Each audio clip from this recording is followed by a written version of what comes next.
Xin chào các bạn đã đến với kênh review máy cỏ. Hôm nay mình sẽ chia sẻ ngang cách thay pin của Pixel 3. Đây, hôm trước mình đã cạo ra rồi đây. Đây, đầu tiên test pin của máy này đã nhé. Đây.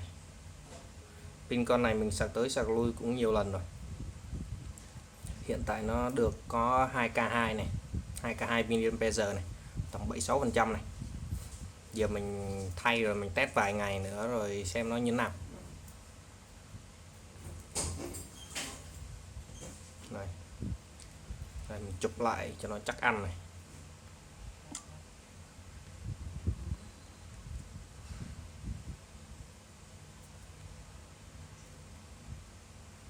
Tắt nguồn.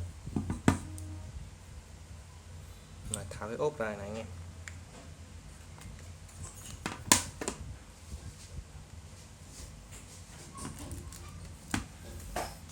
Mình đặt máy trên cái tấm lót chuột này cho nó đỡ xước máy. Pin này.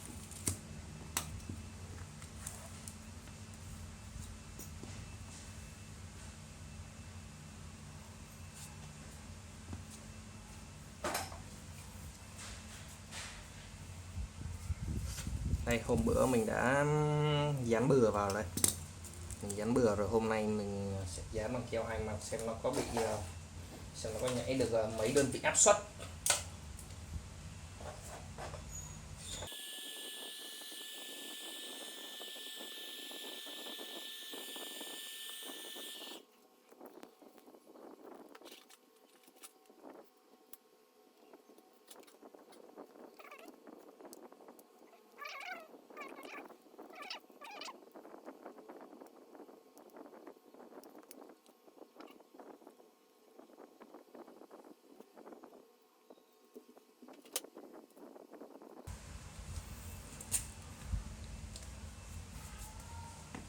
Đây, đến đoạn này thì anh em tháo ốc ra.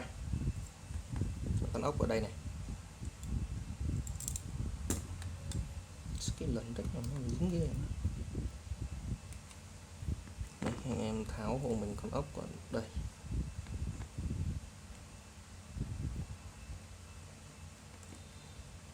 Con ốc ở đây. Mẹ, con ốc này thở trước mẹ ngu quá. Cố tình vặn mà bây giờ mình vẫn không được nữa, mình chỉ vặn vào được có một tí thôi.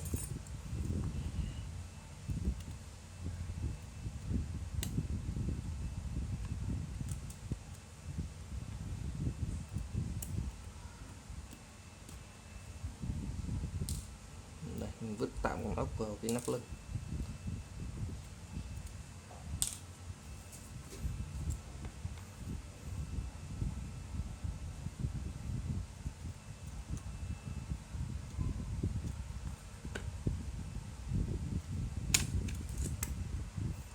Em tháo cái cầm tay ra.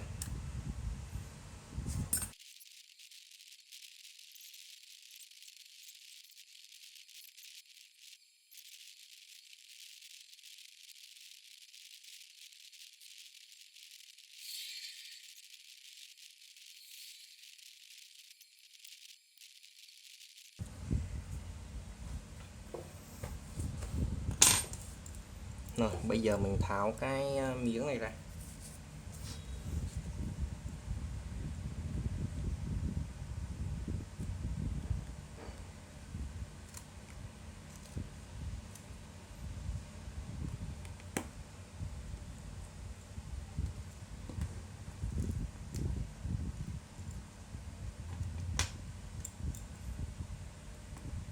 Ốc này, ốc này, ốc này.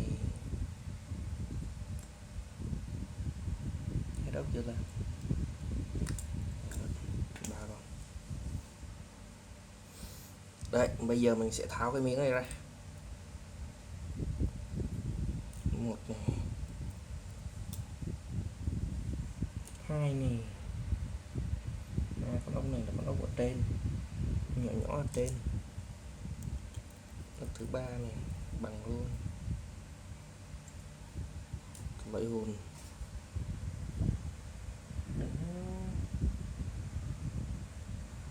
ba ở dưới nó lại khác, quỳ lại luôn.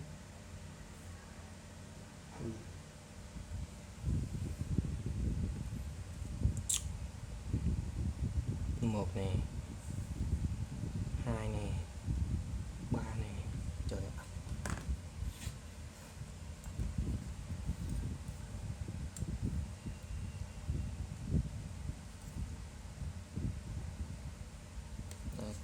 Còn hai con cuối.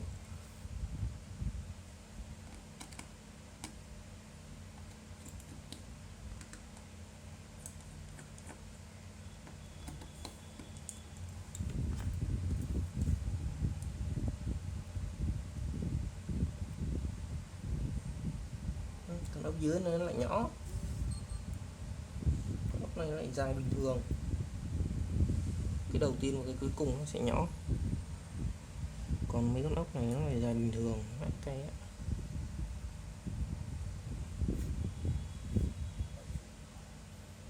không hiểu thằng nào thiết kế what the fuck thế. Đây,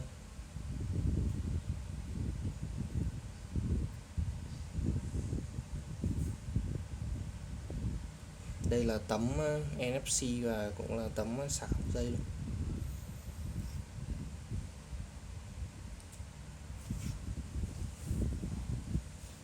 Sao ta? Đây, ta có viên pin.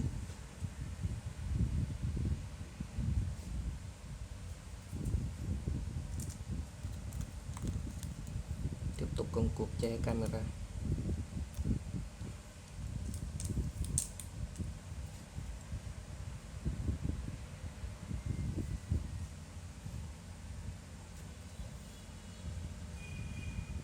Pin con này đây, tháo ra từ đây. Vậy bây giờ mình sẽ tháo cái này ra.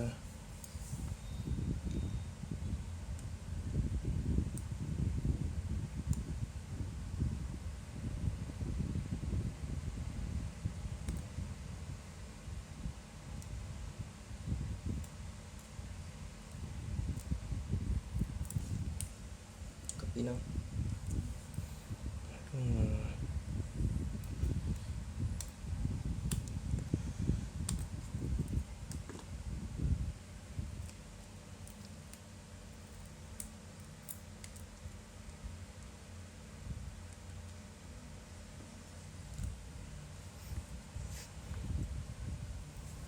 Tại thì cái này chắc là siêu dán lại xong nhìn nó phích phách này ta.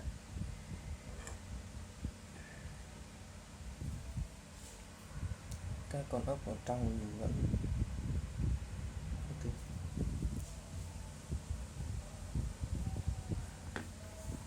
Thôi dù sao mình cũng không dán lại được nữa.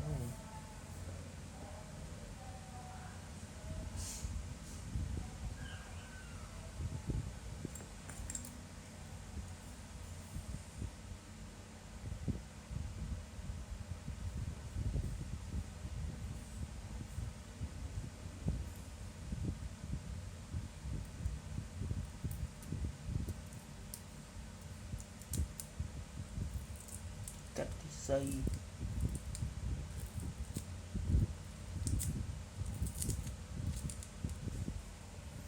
Có vẻ cái này là cái gì? Phần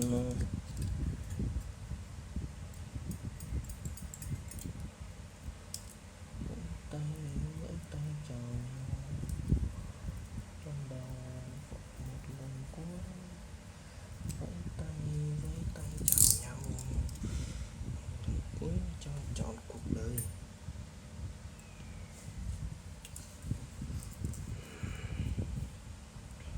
Hiện tại thì tháo pin con này ra.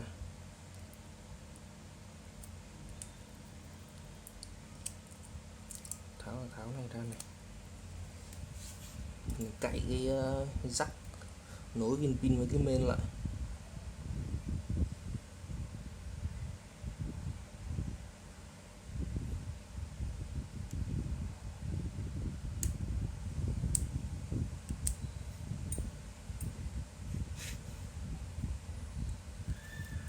Mình bắt đầu lôi cái này ra.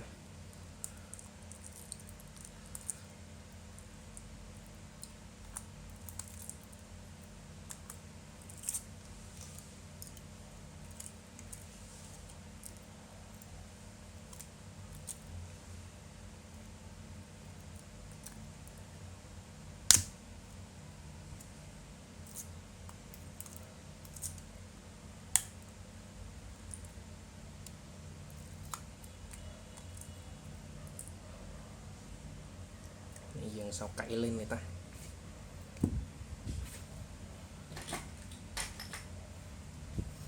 Đây, dùng cái nhựa nha, anh em cẩn thận ở dưới xem nó có vướng dây không, chứ không chịu lỗi đấy.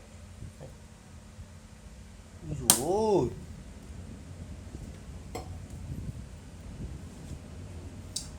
gãy luôn, cái không cạy ra được, lại hại.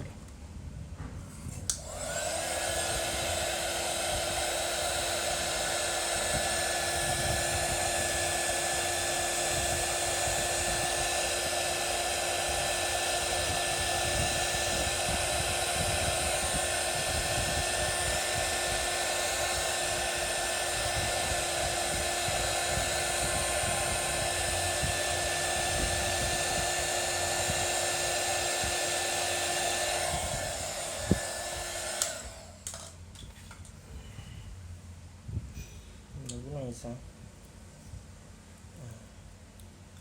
có chịu ra không, đứt thì nó không ra.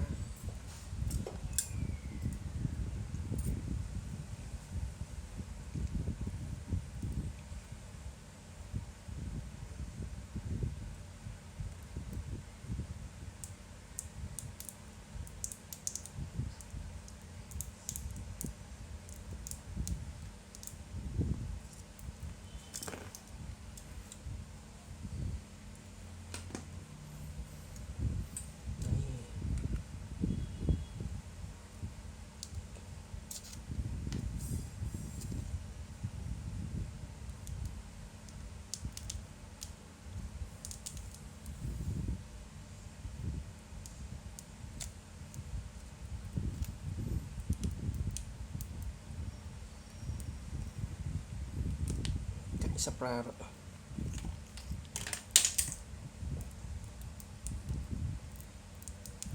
Rồi này anh em nhìn ở trong này, mấy cái thiết kế kiểu như này rất là bực mình, cạy khóa viên pin không ra.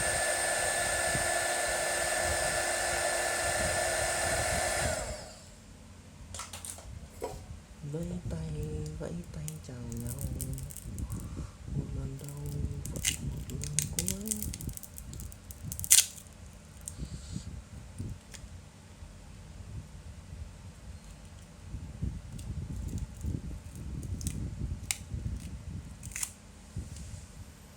Rồi đây, pin này, pin cũ này, nhìn vậy thôi xài vẫn được, pin 75-76%.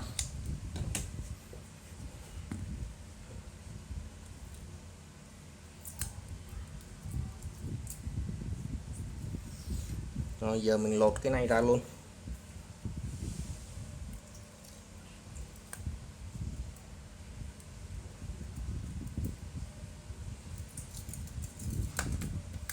Này lột cái này ra luôn này anh em.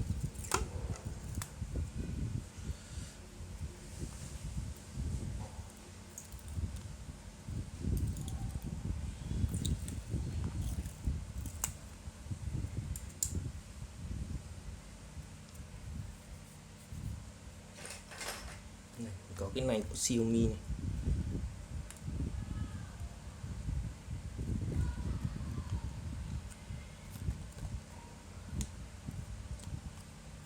Cái này mình cắt đôi ra để hai cái đó là đủ rồi, còn nhiều đen đường với đường.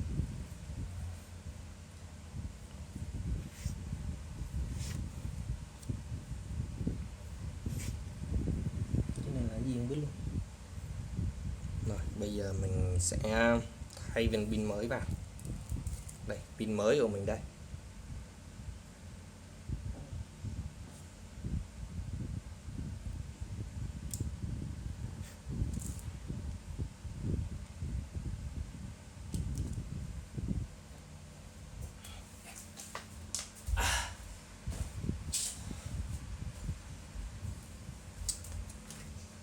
Mình sẽ tạo cái ấy trước nha, cái phần này trước,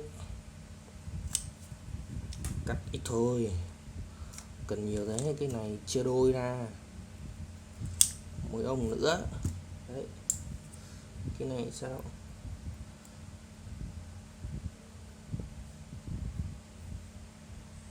Nữa mình thấy nhiều ấy, chắc mình chia thêm nửa nửa nhỉ. Trên tấm dưới tấm.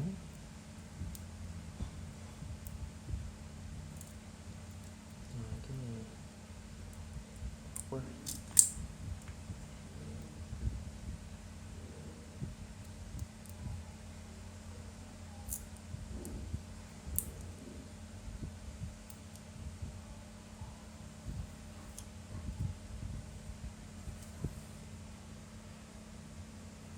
Trên này mình dán một nửa. Đây. Dưới này mình dán một nửa bộ.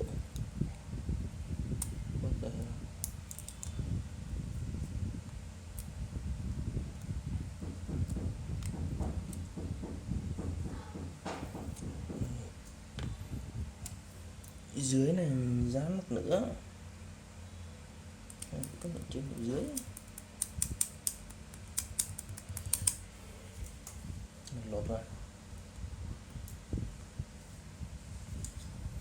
Vẫy tay chào nhau.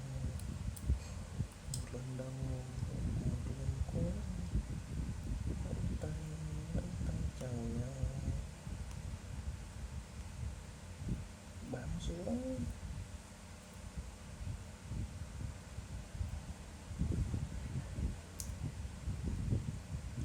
Ôi, làm ăn gì nữa.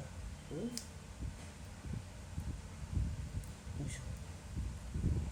dồi.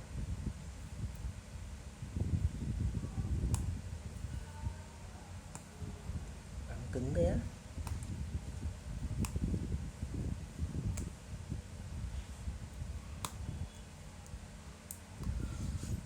Thôi bỏ. Tưởng là kéo dán nó ra được. Về nó như thế này thôi bỏ hay sao? Còn này sao? Nó cũng vậy à?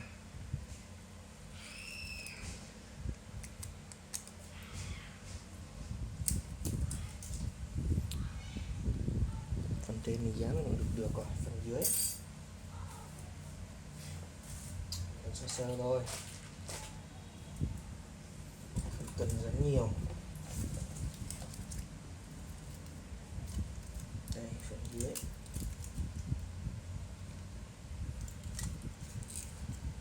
Từng này là đủ.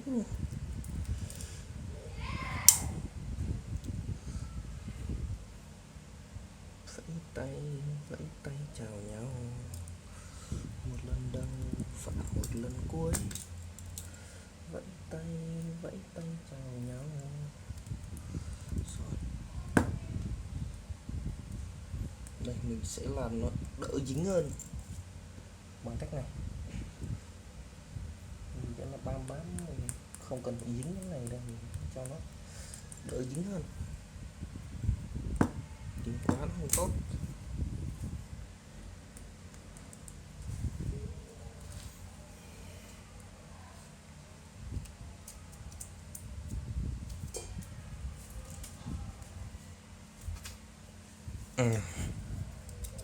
Đây mình sẽ găm cái này nó vào, cắm viên pin vào trước.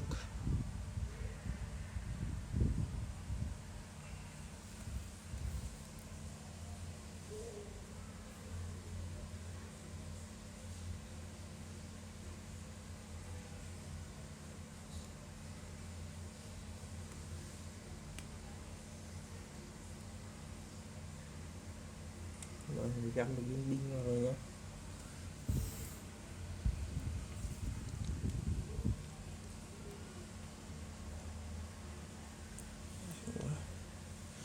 Sân này ta.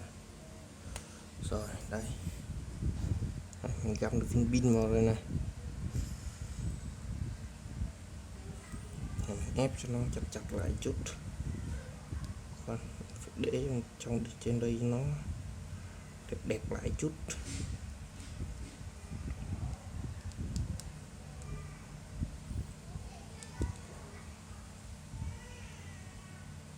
Rồi, bật thử xem lên không. Rồi đây mình bật thử xem lên không này. Có lên.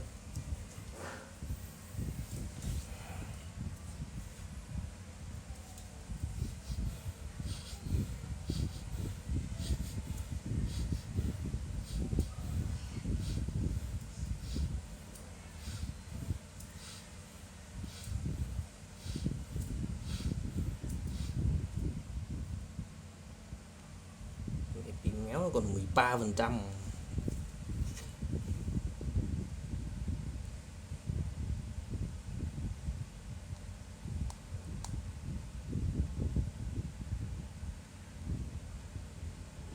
Đây cái phần mềm này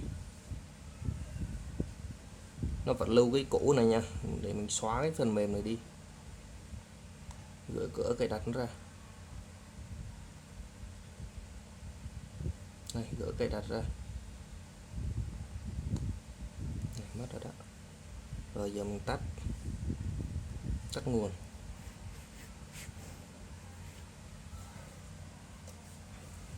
Ok, giờ dán lại thôi anh em.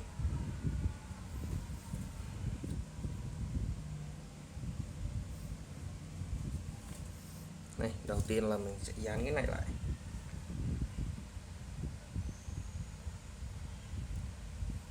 Lột luôn ra. Này mình sẽ vặn mấy con ốc này lại. Con ốc khó chịu đây. Từ lối này ra. Mấy con ốc khó chịu.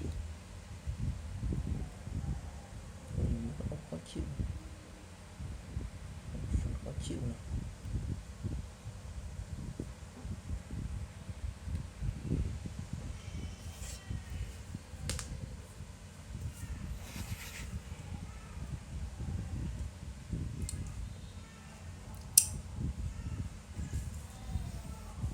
Giờ con ốc nào nó là con ốc nào rồi đây này. Đây, vặn cái con ốc ở dưới trước, nó là con ốc nhỏ như thế này.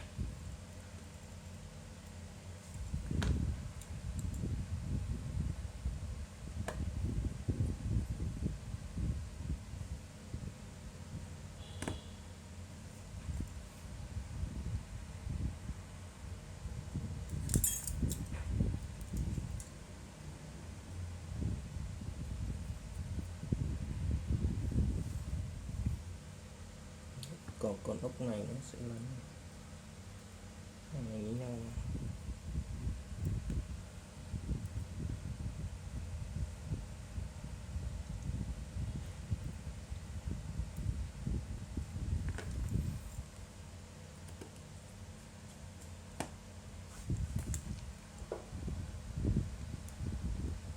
Quên mất, lỡ tháo ra rồi.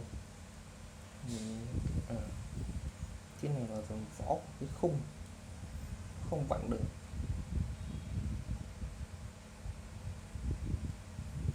Ok, sau này thay khung đâu gì đâu.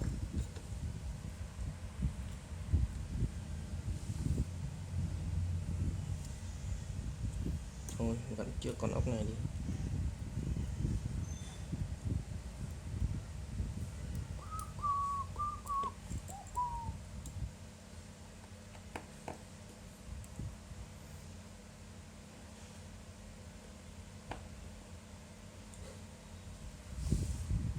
Rồi vặn tiếp con ốc này.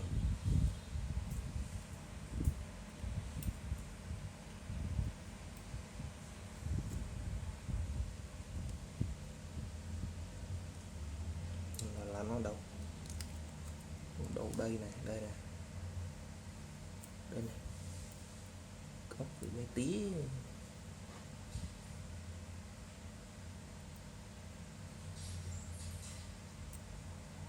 Cứ gấp đến đây là nó tuột 4 bên kia. Ok, tay giữ luôn. Rồi sao nữa, rồi sau này. Tiếp theo là con ốc này. Nó vẫn không có được hay lắm.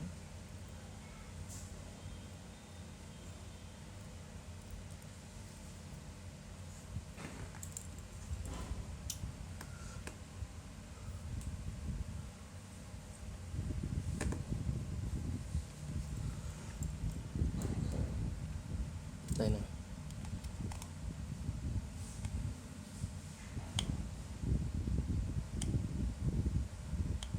Phần vừa thôi, không cần phần trăm.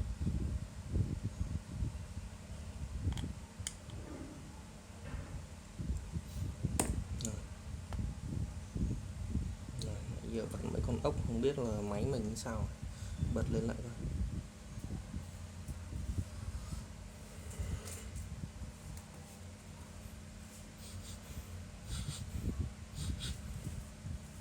Không biết cái chống rung đâu. Cái chống rung đi kèm theo cái kia.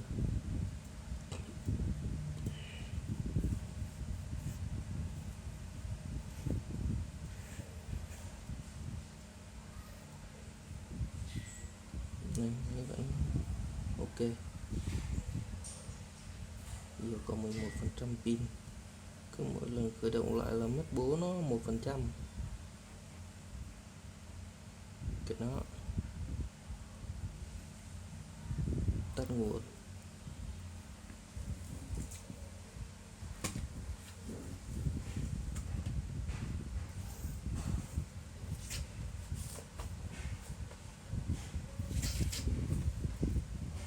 Rồi mình sẽ chùi lại cái này một lần nữa và bỏ đó, chuẩn bị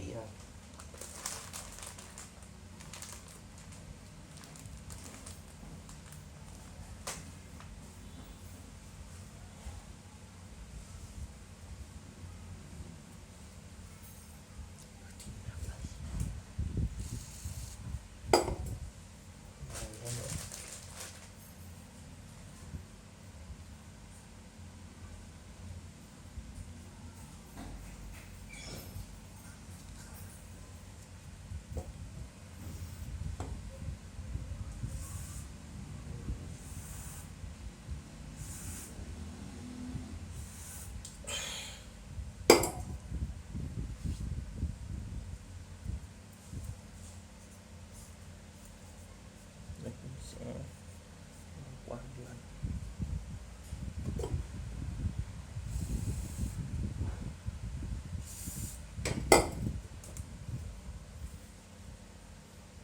Nãy bao nhiêu bụi bẩn gì đó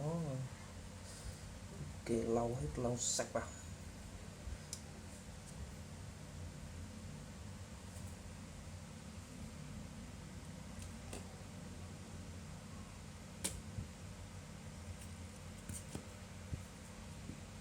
Hai cái này thấy màu khác nhau rồi, cái này sao màu nhạt hơn thì nó biết.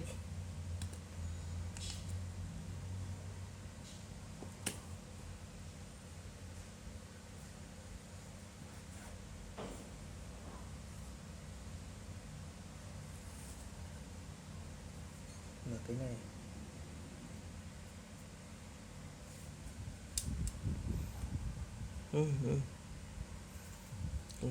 chui thêm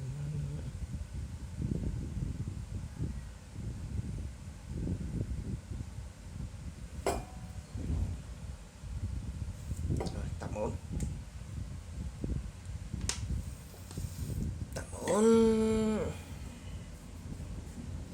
Rồi giờ mình sẽ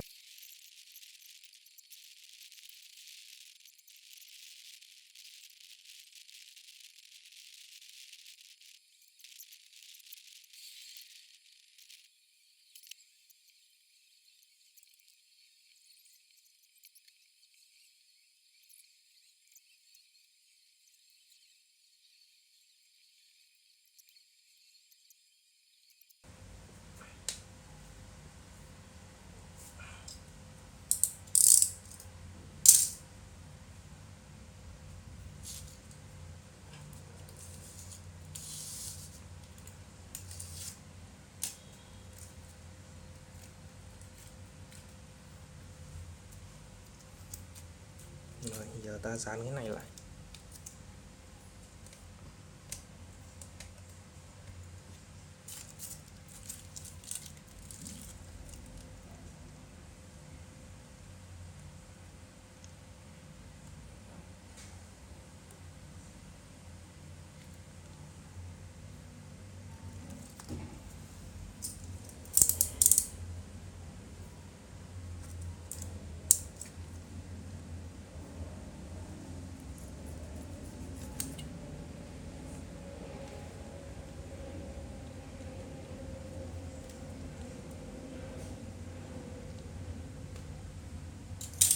thôi,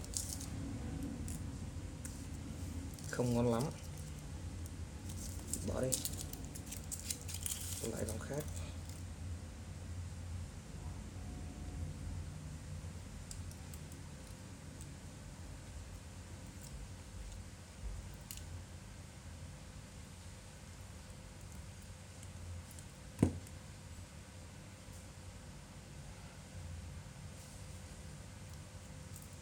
Loại này sẽ ngon hơn rồi. Giờ thì mình sẽ dùng cái này cắt.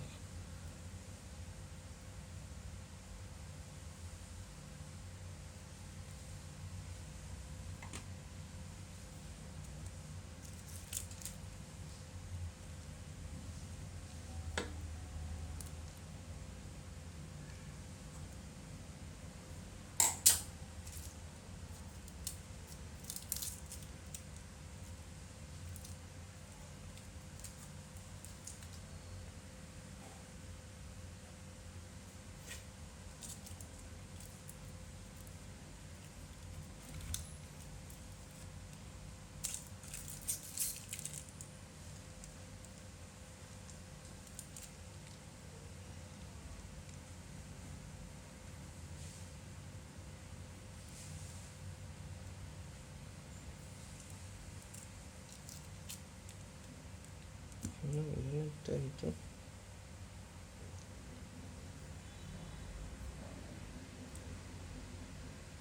Tại mọi thứ nó mờ mờ rồi.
Giờ mình dán lại cái phần này. Đấy.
lau camera này. Ok, ngon ghẻ hết rồi.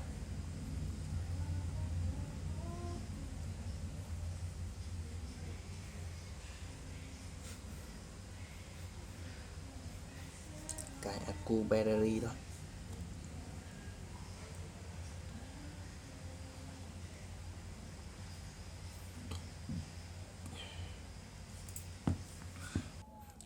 Sau gần 1 tuần sử dụng thì mình đánh giá pin mới thay như thế này. Pin dùng ngon nha các bác, pin dùng rất là ngon. Đây, pin dùng khá là ngon, mình đã sạc đâu đấy 10 mấy lần rồi này. Dùng khá là ngon nha.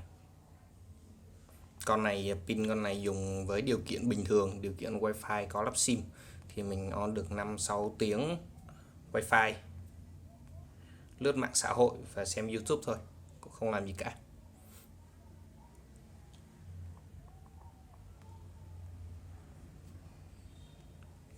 Rồi, anh em nào dùng con Pixel 3 mà thấy pin nó yếu thì anh em có thể thay pin và cảm nhận nhé. Pin con này cũng không đến nỗi lắm đâu. Rồi, cảm ơn anh em đã xem.